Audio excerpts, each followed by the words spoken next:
جی آیت نمبر 18. اعوذ باللہ من الشیطان الرجیم بسم اللہ الرحمن الرحیم یوم یبعثهم اللہ جمیعا فیحلفون له كما یحلفون لكم ویحسبون انہم علی شیء الا انہم هم الكاذبون استحوذ عليهم الشيطان فأنساهم ذكر الله أولئك حزب الشيطان ألا إن حزب الشيطان هم الخاسرون إن الذين يحادون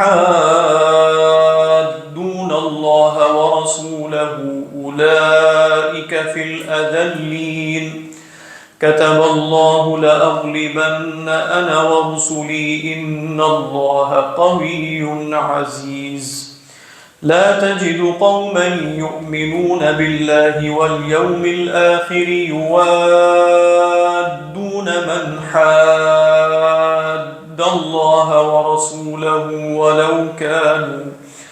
ولو كانوا آباءهم أو أبناءهم أو إخوانهم أو عشيرتهم أولئك كتب في قلوبهم الإيمان وأيدهم بروح منه ويدخلهم جنات تجري من تحتها الأنهار خالدين فيها رضي الله عنهم ورضوا عنه أولئك حزب الله ألا إن حزب الله هم المفلحون رب اشرح لي صدري ويسر لي أمري واحلل عقدة من لساني يفقهوا قولي اللهم ألهمنا رشدنا وأعذنا من شرور أنفسنا اللهم انفعنا بما علمتنا وعلمنا ما ينفعنا وزدنا علما اللهم صل على سيدنا محمد وعلى آل سيدنا محمد وبارك وسلم آمین یا رب العالمین. یوم یبعثهم اللہ، تو اس سے پہلے یہ بھی محذوف ہو سکتا ہے کہ یاد کیجئے اس دن کو جس دن اللہ تعالیٰ انہیں اٹھائے گا، یا یہ بھی ہو سکتا ہے کہ ہم فیہا خالدون، وہ اس آگ میں ہمیشہ رہیں گے. کس دن رہیں گے ہمیشہ؟ یوم یبعثهم اللہ. یہ ترکیب ہمیں کیوں کرنی پڑتی ہے؟ یوم پر جو نصب آ رہا ہے اس کی وضاحت کے لیے کہ اس کو آخر کس نے منسوب کیا ہے. تو یا تو ہم فیہا خالدون کی وجہ سے وہ منسوب ہوگا، یا ایک آسان حل یہ ہوتا ہے کہ اس سے ما قبل اذکر کو محذوف مان لیا جائے. تو فرمایا یوم یبعثهم اللہ جمیعا، جس دن اللہ ان سب کو ایک ساتھ اٹھائے گا، مطلب جمیعا. فیحلفون لہ، جمیعا کے اندر دیکھیں جو مفہوم ہے وہ ہے سب کے سب کو اٹھائے گا، یعنی یوم یبعث. لیکن بعض علماء کہتے ہیں جمیعا کے اندر یہ بھی مفہوم ہو سکتا ہے کہ ایک ساتھ اٹھائے گا. تو یہ دونوں باتیں فی نفسی ہی درست ہے نا، سب کے سب کو اٹھائے گا، اور یہ نہیں ہوگا کہ کچھ ایک ابھی اٹھے ہیں کچھ بات نہیں، سب کے سب ایک ساتھ اٹھیں گے. یوم یبعثهم اللہ جمیعا فیحلفون لہ، تو وہ اس کے لیے بھی قسمیں کھائیں گے. کس کے لیے؟ ہوں کی ضمیر کہا جا رہی ہے اللہ سبحانہ وتعالی لفظ جلالہ کی طرف. تو گویا جس طرح دنیا میں جھوٹی قسمیں تمہارے لیے کھاتے تھے، کما یحلفون لکم، اسی طریقے پر اللہ سبحانہ وتعالی کے لیے بھی قسمیں کھائیں گے. اور یہ قرآن مجید میں بھی ذکر ہے. یعنی بعض علماء نے کہا کہ بھئی جیسے سیدنا عبداللہ ابن عباس نے کہ قیامت کا دن بہت طویل ہے، کبھی ان کو بولنے کا موقع بھی دیا جائے گا، بحث مباحثے کا موقع بھی دیا جائے گا، قسمیں بھی کھائیں گے. خود قرآن مجید میں مذکور ہے واللہ ربنا ما کننا مشرکین، وہ کہیں گے اللہ کی قسم ہمارے رب ہم تو کبھی مشرک تھے ہی نہیں. تو کہہ رہے ہیں فیحلفون لہ کما یحلفون لکم، اور ساتھ یہ بھی سمجھیں گے کہ جس طرح دنیا میں جھوٹ بول کے گزارا ہو جاتا تھا شاید یہاں بھی ہوگی. تو فرماتے ہیں وَيَحْسَبُونَ أَنَّهُمْ عَلَى شَيْءٍ، اور گمان کریں گے، حسیب یحسبو یا یحسبو دونوں ہی ٹھیک ہے، انہم علی شیء، کہ انہم علی شیء ای انہم علی اساس، انہم علی اصل، شاید وہ کسی بنیاد پر ہے، شاید وہ کسی اصل پر ہے. الا، اللہ تعالیٰ جواب دیتے ہیں الا، الا کہ کلمہ تنبیہ، آگاہ ہو جاؤ. انہم هم الکاذبون، یہی جھوٹے ہیں، بے شک یہ جھوٹے ہی ہیں. انہم هم الکاذبون میں حسر کیسے پیدا ہوا؟ ضمیر فصل کی وجہ سے، یعنی انہم اس کے بعد کا ہم الکاذبون. ہوا کیا دنیا میں ان کے ساتھ، یہ ہے اہم بات. استحوذ علیہم الشیطان، غلبہ پا لیا، قابو پا لیا ان پر شیطان نے. دیکھیں یہ جو مادہ ہے نا ہا باؤ زال کا ہے، ہا باؤ زال اس کے حروف اصلیہ ہیں. یہ نکلا لفظ کہاں سے؟ نکلا ہے دابہ سے. دابہ جو ہے اس کی جو پچھلی دو ٹانگیں ہوتی ہیں، پچھلی دو ٹانگیں جہاں پیچھے سے چابک جو ہوتا ہے اس کو مارا جاتا ہے، کوڑے کو مارا جاتا ہے، اس کو کہا جاتا ہے ہاذا الدابہ، یعنی حاض الواحد، دو ہے نا پیچھے سے دو ٹانگیں ہیں، تو ان دونوں کو کیا کہا جاتا ہے؟ ہاذا الدابتی. گھوڑے یا جو بھی جانور ہیں اس کے یہ دو حصے، جو اس پر قابو پا لے تو اس کو کہا جاتا ہے ہاذا الدابہ. ہاذا الدابہ کا مطلب یہ ہے کہ گویا اس نے دابہ پر کنٹرول حاصل کر لیا. اسی سے جو گھوڑے کا ماہر ہے یا گھوڑے کا سائس ہے اس کو کہا جاتا ہے احوذی. شاید آپ نے کبھی پڑھا فلان احوذی. احوذی کون؟ گھوڑا چلانے والا. کیا کہتے ہیں اس کے اردو میں کیا لفظ ہوتا ہے اس کے لیے؟ احوذی کے لیے، یعنی جو گھوڑے کا مدرب ہوتا ہے، گھوڑے کا سائس ہوتا ہے، اس کے لیے ایک لفظ ہوتا ہے جو گھوڑے کو ٹرین کرتا ہے، گھوڑے پر سوار بھی ہوتا ہے، ٹریننگ دیتا بھی ہے، جو بھی ہے وہ کون ہے؟ وہ احوذی ہے.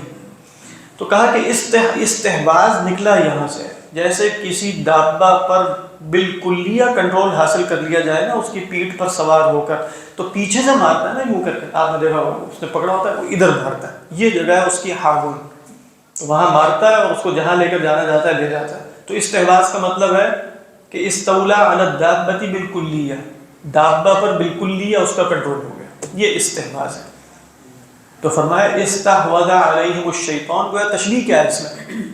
تشبیہ اس کے اندر یہ ہے کہ جیسے انسان ایک جانور کی مانند ہو گیا اور اس پر جو گھڑ سوار ہے وہ شیطان ہے، جہاں لے کر جانا چاہے اسے لے جاتا ہے.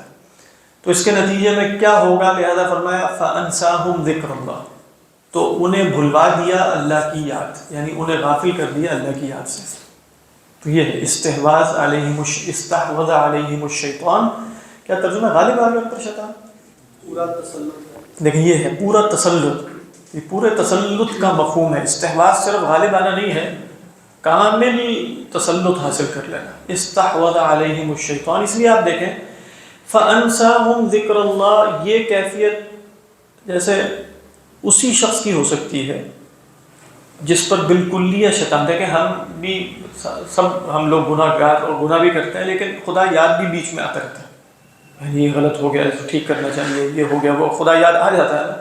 تو اس کا مطلب یہ ہے کہ اللہ کے فضل سے، یعنی جب تک خدا یاد آ رہا ہے شیطان کا کامل استحواذ نہیں ہوا، کیونکہ شیطان کے کامل استحواذ کے نتیجے میں خدا بالکلیہ بھول جائے گا.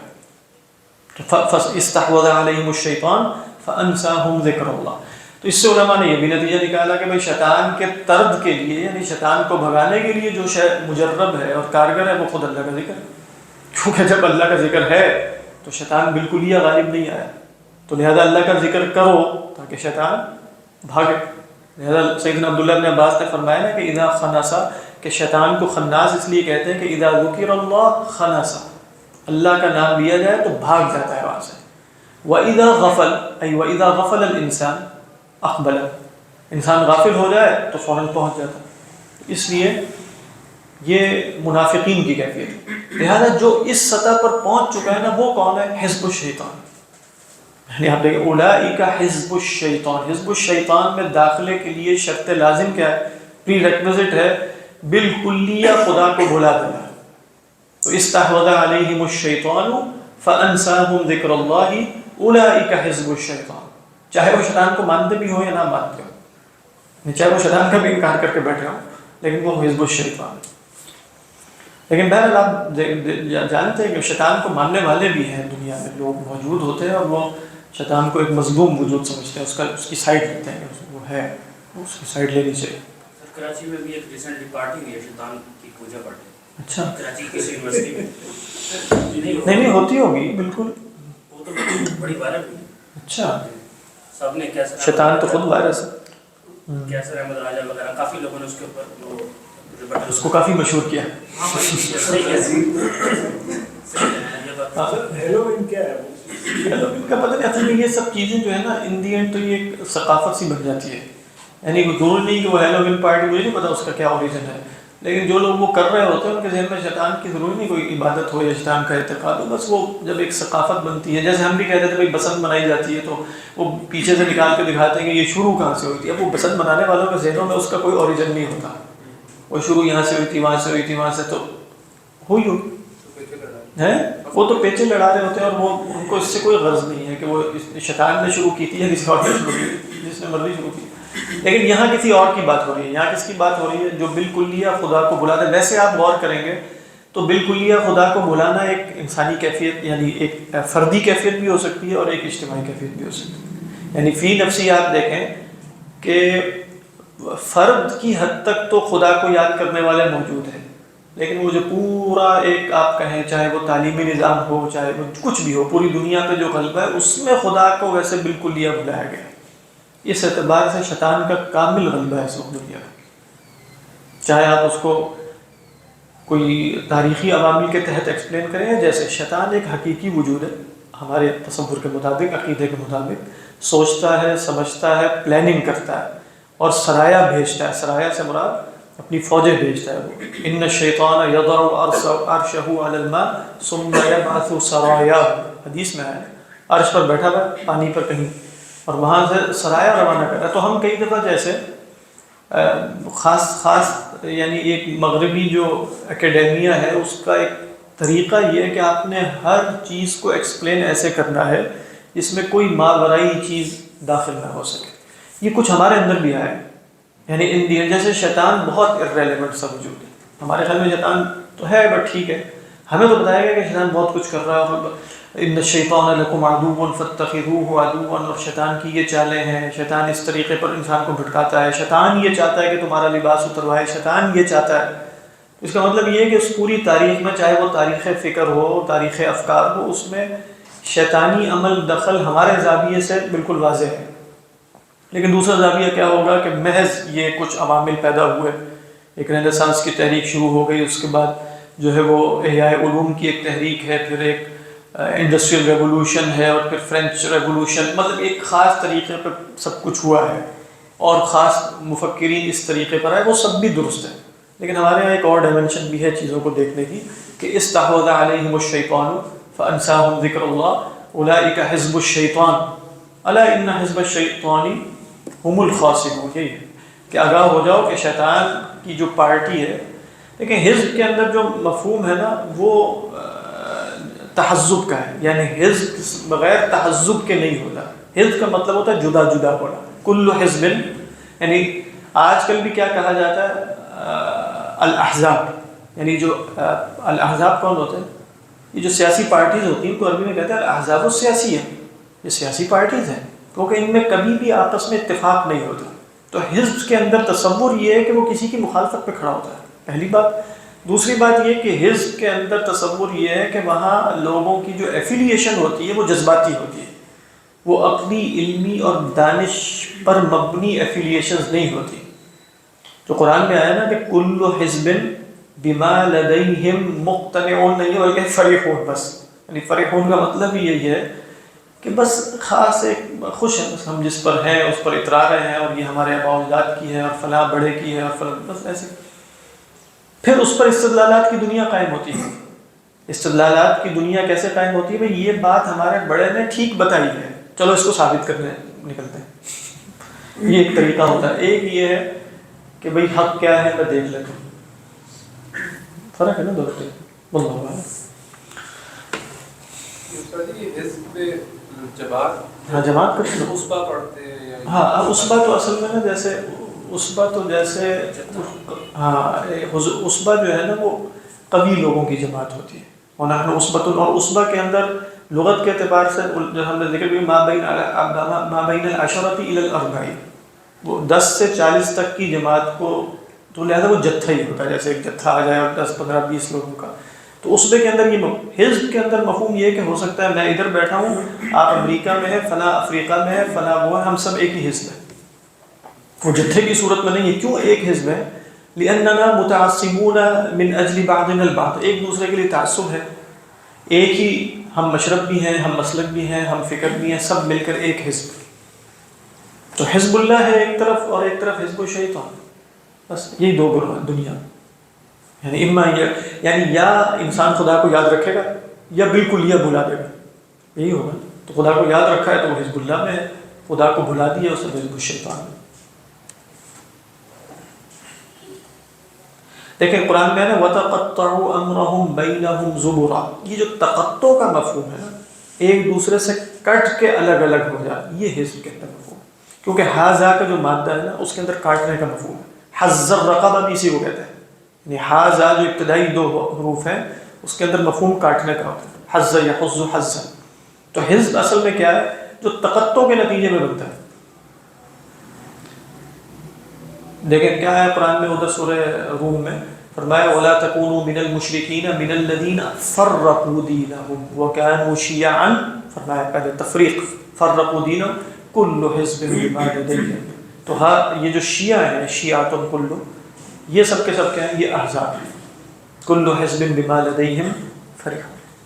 سر جیسے آپ نے بتایا کہ پوری تہذیب جو ہے رنیسانس ہوا، اس کے بعد میں نے خدا کو کاٹ دیا اپنے سے، اس کے بعد ایک کوئی بھی کہتے ہیں جیسے کاٹا تو ایک دم مادی ترقی بھی مینی فولڈ. ہاں بالکل مینی فولڈ ہو تو گیا. ہم یہ کہہ سکتے ہیں کہ جو اس وقت جو ٹیکنالوجی کی ترقی ہو رہی ہے اس کے پیچھے 12 لیکن شیطانی بھی ایک ہیلپ چل رہی ہے. مطلب یہ بات دیکھیں دو طریقے پہ. ایک یہ کہ آپ کسی آرگومنٹ کے تحت اس کو پروف کریں، وہ تو مشکل ہے.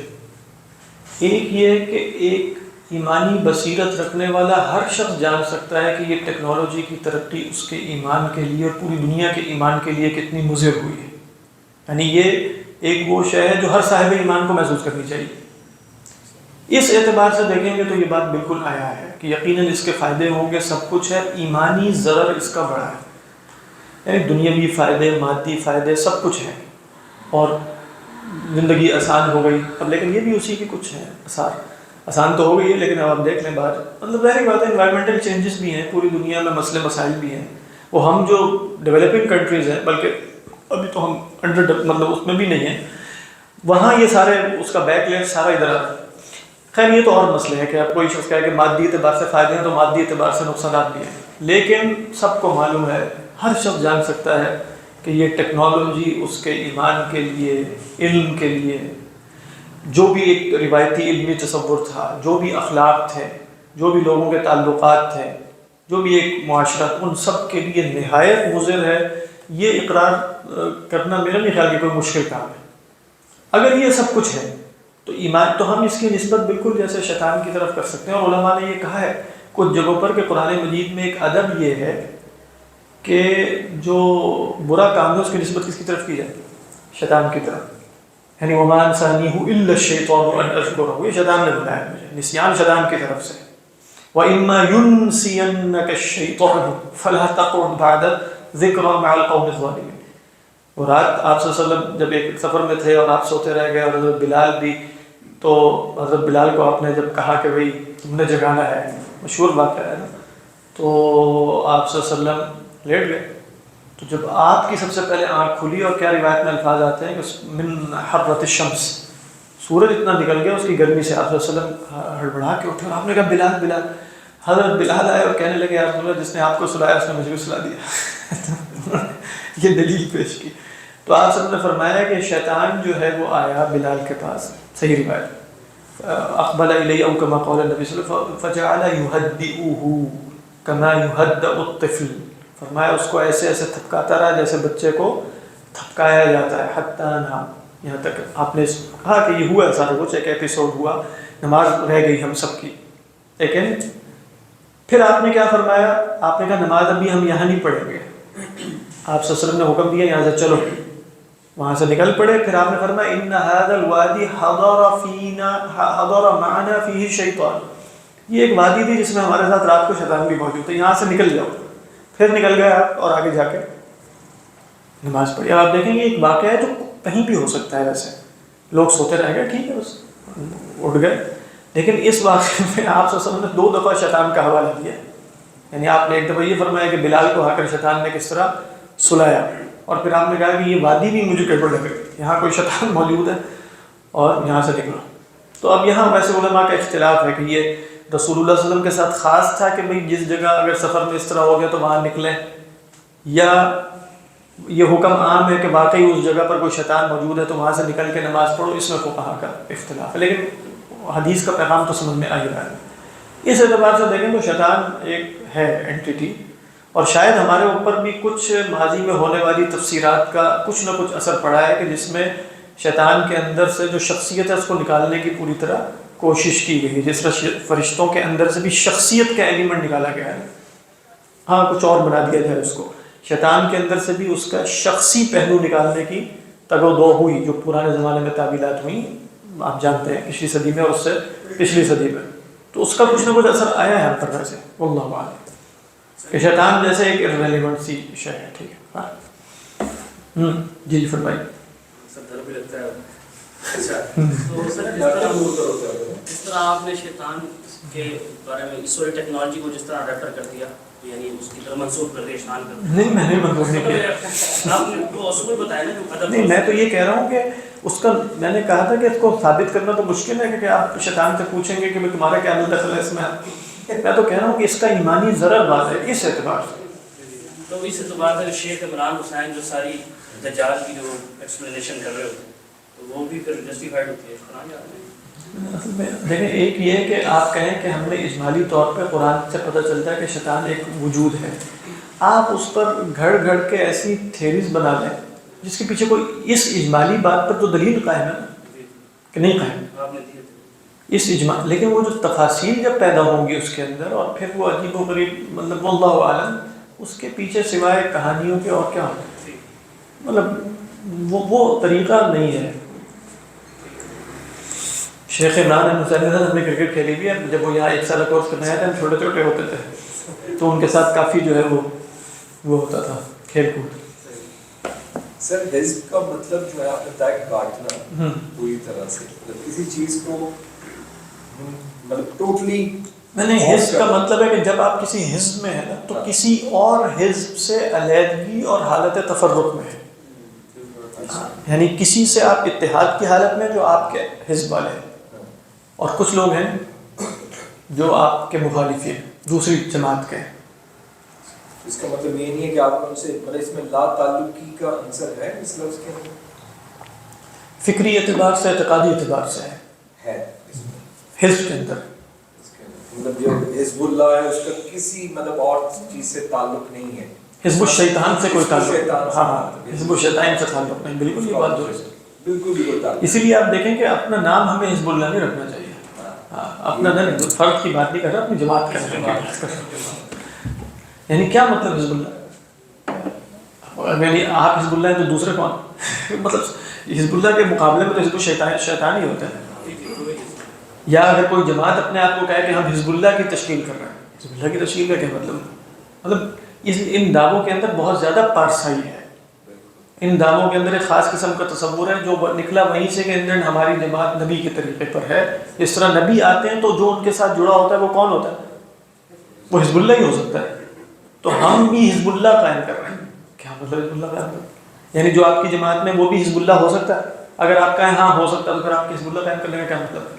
اگر آپ نے نہیں ہو سکتا تو بڑی خطرناک بات ہے، خود ہی سوچئے۔ لیکن اس کے اوصاف تو لکھ سکتے ہیں نا کہ جو یعنی جیسے حزب شیطان کے لیے شیطان کے مجرے ہوتے ہیں، اور صاحب لکھنے میں تو کوئی مسئلہ نہیں ہے۔ یعنی آپ یہ کہیں گے کہ ہمیں اپنے اندر حزب اللہ کے اوصاف پیدا کرنے جی ہیں، جی، ہاں چاہے آپ ہماری جماعت میں ہوں یا ہماری جماعت میں نہ ہوں یا کسی میں بھی نہ ہوں، یس اگر آپ یہ کہیں تو ہونا بھی یہی ہونا چاہیے۔ لیکن نام جو بھی سوچنے سمجھنے والا آدمی ہے نا آپ کی طرح کا، وہ یہی کہے گا ایسے ہی ہونا چاہیے، اللہ یہ کہ وہ اپنا دماغ بند کر لے۔ اللہ کرے، اللہ کرے ایسا ہی ہو۔ اس کا مطلب یہ ہے کہ جنہوں نے نام رکھ دیا تو either you are with us or against ہاں us، وہ کہہ نہیں رہے، لیکن میں کہہ رہا ہوں پیچھے یہی ہے نا، پیچھے یہاں ہونے سے مراد یہ کہ ایک تصور میں خطا ہے، ضروری نہیں ہے کہ وہ اس کی تمام امپلیکیشنز پر عمل کر رہے ہوں، تصور میں ایک خطا ہے، تصور میں ایک خطا ہے۔ تو فرمایا اسی لیے آیت ختم کہاں ہوگی؟ الا ان حزب اللہ، یعنی اولئک حزب اللہ، سورت ختم کہاں ہوگی؟ اولئک حزب اللہ۔ یہ کون ہے؟ اولئک حزب الشیطان۔ اور اس کے مقابلے میں کون ہے؟ جو بھی نبی پر ایمان لایا اور نبی کا سچا پیروکار ہے وہ کون ہے؟ وہ حزب اللہ. تو فرمایا ان الذین اولئک حزب الشیطان الا ان حزب الشیطان هم الخاسرون. تو ان دین خسارہ یہی پائیں گے سواء فی الدنیا او فی الآخرہ، دنیا میں یا آخرت میں. ان الذین یحادون اللہ، وہ لوگ جو محادہ کرتے ہیں اللہ اور اس کے رسول سے. محادے کا کیا مطلب؟ وہی بعض نے کہا کہ اس کے اندر مفہوم ہے سختی کا، جیسے حدید ہے نا، حد یحد کا مطلب سخت ہونا. تو جو لوگ اللہ اور اس کے رسول سے مخالفت میں سخت ہیں، ایک مفہوم یہ ہو سکتا ہے. دوسرا مفہوم وہی ہے جو مشاقہ کا ہے. مشاقہ کہتے ہیں اس شق پر ہونا اور اس شق پر ہونا. شق کس کو کہتے ہیں؟ حد کس کو کہتے ہیں؟ کنارے کو. تو محادہ کیا ہے کہ اگر رسول ادھر ہے تو میں دوسرے کنارے پر ہوں گا، اور اگر رسول ادھر ہے تو میرا محادہ نعوذ باللہ یعنی اس شخص کا محادہ کیا ہوگا کہ وہ دوسرے کنارے پر ہو. یہ محادہ ہے. یعنی کیا ترجمہ کیا حضرت تھانوی نے؟ مخالفت. لیکن مخالفت سے بھی جیسے زیادہ شدت ہے محادے کے اندر. اس میں تو طے کر دیا ہے کہ بھئی ہر دھرمی ہے، ضد بھی ہے کہ ہر صورت میں رسول کی مخالفت کرنی ہے. تو ان الذین یحادون اللہ ورسولہ اولئک فی الاذلین. ذلیل سے اذل اور اذل کی جمع اذلون. یعنی یہ کیا ترجمہ؟ سب سے بڑھ کر ذلیل، سخت ذلیل لوگ. ذلیل ترین لوگوں میں یہ کیوں کہا علماء نے کہا کیونکہ جو محادہ کر رہا ہوتا ہے بنیادی مقصد اس کا ترفع ہوتا ہے، جھکنا نہ پڑے، تکبر نہ، یعنی بنیادی سبب تکبر ہے. تو اللہ تعالیٰ فرما رہے ہیں الجزاء من جنس العمل. وہی قاعدہ جو ہم کل بھی دیکھ چکے ہیں. تو جو متکبر ہوگا اس کی جزا کیا ہے؟ اس کو ذلیل کیا جائے.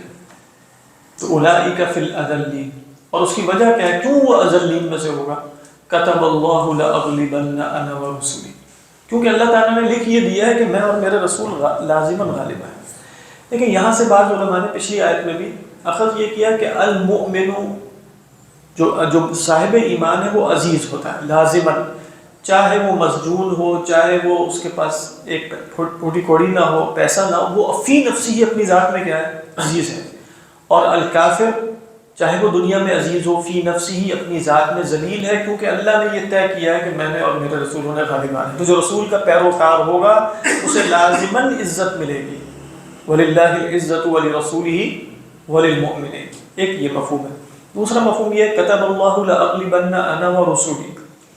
پچھلی صدی میں مولانا امین حسن اصلاحی علیہ الرحمہ اور ان کے استاد محترم حمید الدین فراہی رحمہ اللہ، انہوں نے جو تصور دیا جو صحیح بھی ہو سکتا ہے واللہ عالم، کہ بھئی رسول اور نبی میں ایک فرق یہ بھی ہے کہ رسول شہید نہیں ہو سکتے، قتل نہیں ہو سکتے، اور نبی شہید اور قتل ہو جاتے ہیں.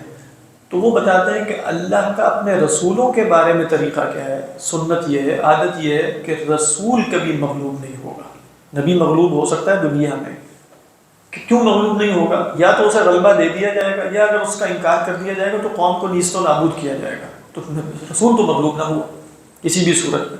تو کتب اللہ لأغلبن انا ورسولی، یہ اللہ نے لکھ دیا کہ میں اور میرے رسول غالب آئیں گے ضرور بالضرور. یہ تصور ویسے اس صراحت کے ساتھ پیچھے نہیں ملتا، اس صراحت کے ساتھ، لیکن بہرحال اس میں بہت کوئی مذائقہ اس لیے نہیں ہے کہ رسول اور نبی کی بحث پیچھے بھی طے نہیں ہے. یعنی رسول اور نبی میں بنیادی فرق کیا ہے، اقوال کی کثرت ہے، کچھ لوگ فرق مانتے بھی نہیں ہیں.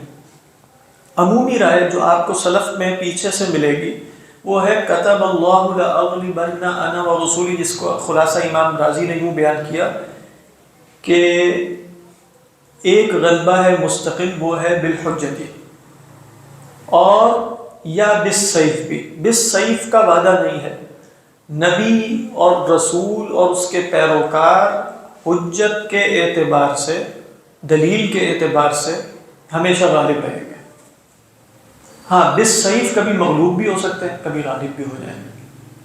یہ بھی ہو سکتا ہے کہ نبی، کیونکہ وہ عموماً فرق نہیں کر رہا ہے کہ نبی وہ ہوتا ہے جو شہید نہیں ہو سکتا اور رسول ہو سکتا ہے نہیں ہو سکتا، نبی ہو سکتا ہے، وہ فرق نہیں کر رہے. تو ہو سکتا ہے رسول بھی مقتول بھی ہو جائے، شہید بھی ہو جائے، لیکن یکون غالب ہے، وہ پھر بھی غالب ہے.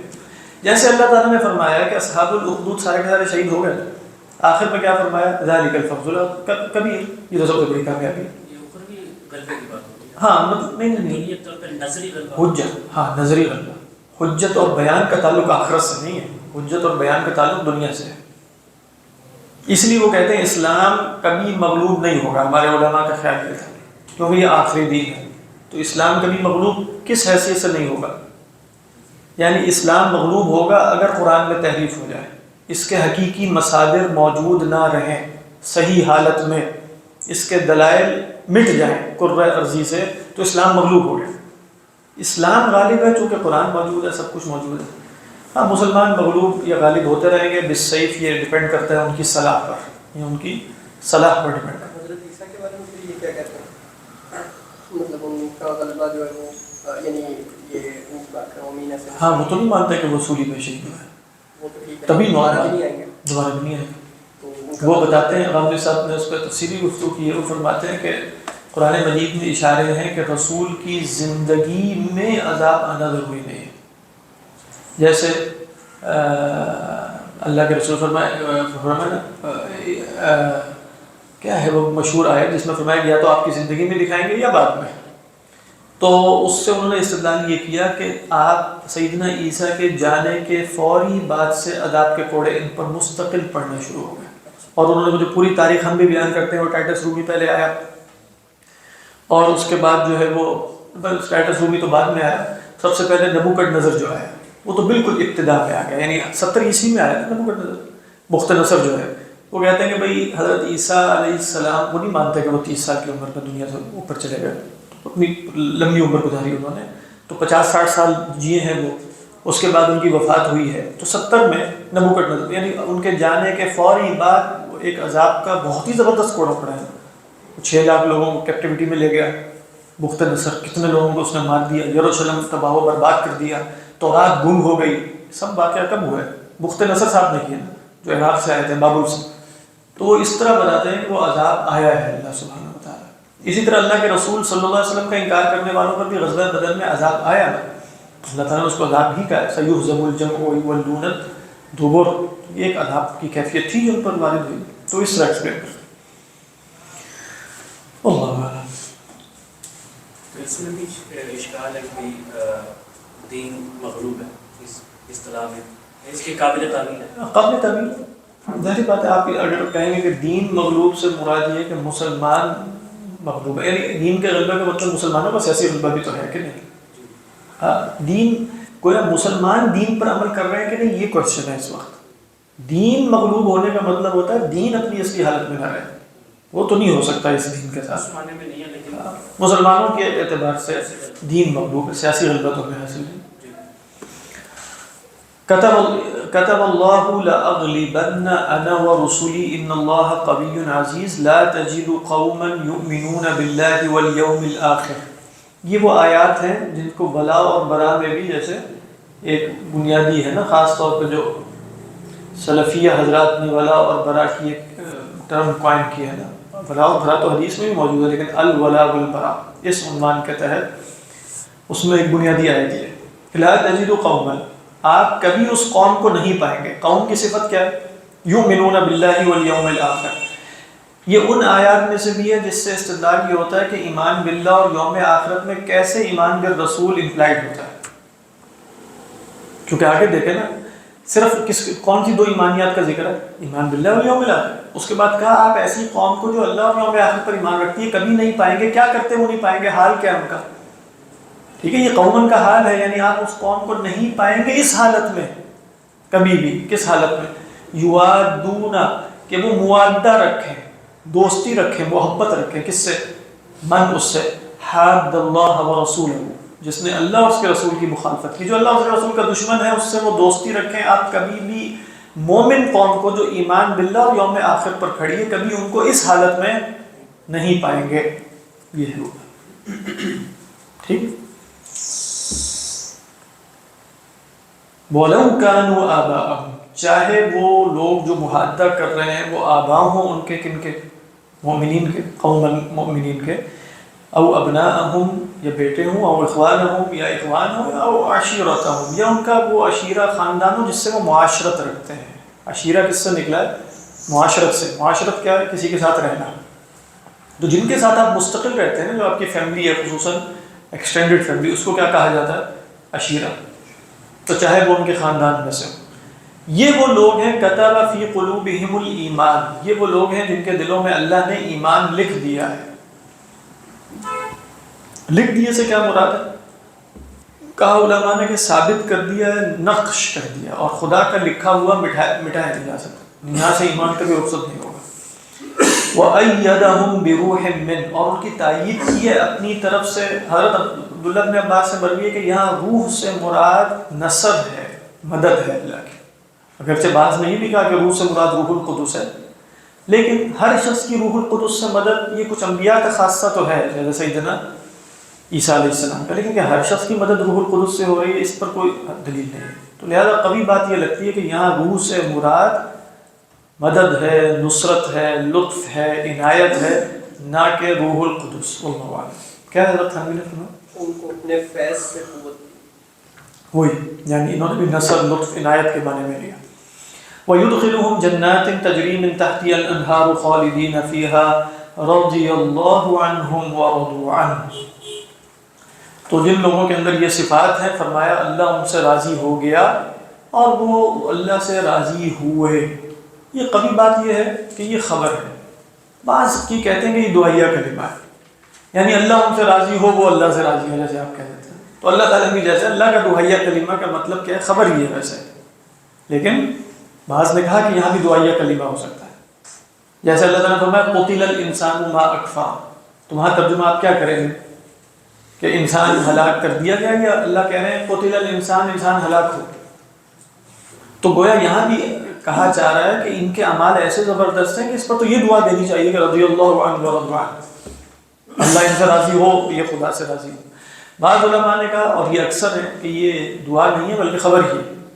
کیا ہے؟ رضی اللہ عنہم، اللہ ان سے راضی ہو گیا ہے، ورضوا عنہ، اور وہ خدا سے راضی ہو گئے۔ رضیت باللہ ربا وبالاسلام دینا وبمحمد نبیا۔ اولئک حزب اللہ، یہ لوگ ہیں حزب اللہ۔ بس دو ہی تقسیمیں ہو گئی، جیسے حزب اللہ، حزب الشیطان۔ الا ان حزب اللہ هم الغالبون ہے کہ هم المفلحون؟ سورہ نساء میں، مائدہ میں کیا ہے؟ الا ان حزب اللہ هم الغالبون۔ یہاں کیا فرمایا؟ الا ان حزب اللہ هم المفلحون۔ حزب اللہ ہی غالب رہے گی، حزب اللہ ہی فلاح پائے گی۔